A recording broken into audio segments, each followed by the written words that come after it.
JMJ. Mimi ni kijana mwenye ndoto. Ninatambua kuwa ndoto zangu zinaweza zisiwafurahishe wote.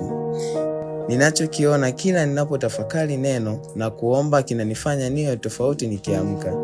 Nimeitwa majina mengi: msumbufu, mdekaji, legelege. Nimeitwa mwenye majivuno, ingawa sijui ni kwa kosa gani. Je, ni kwa kuona mbali kabla ya wakati? Je, ni kwa kuwaza tofauti na wewe? Ninatamani kukubalika, na hata ninapopotoka nirejeshwe kwa upendo. Mara nyingine ninaona tofauti yangu inanifanya nisimame peke yangu. Kuna saa nataka nimpendeze kila mtu ili nikubalike, lakini wito wangu unanifanya nichague kuwa tofauti. Kama Yusufu, nimepewa kanzu ya ahadi kabla sijapewa ufahamu wa gharama yake.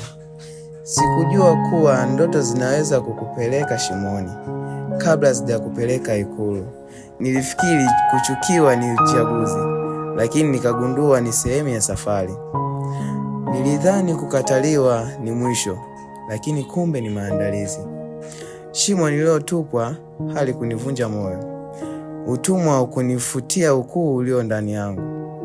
Giza halikuwa utambulisho wangu. Ingawa Mungu alikuwa kimya, lakini hakuwahi kuondoka. Leo ninasema kwa sauti ya kijana: nisikilizeni kabla hamjanihukumu. Niombeeni kabla hamjanitafsiri vibaya. Ninachohitaji si kufanana nanyi, bali kufundishwa jinsi ya kuwa mimi. Kizazi cha Yusufu sio wito wa kila mtu. Ni wito kwa walioandaliwa mapema, lakini wakalindwa kwa ahadi. Mimi ni kizazi cha Yusufu, sijapotea, ninaandaliwa.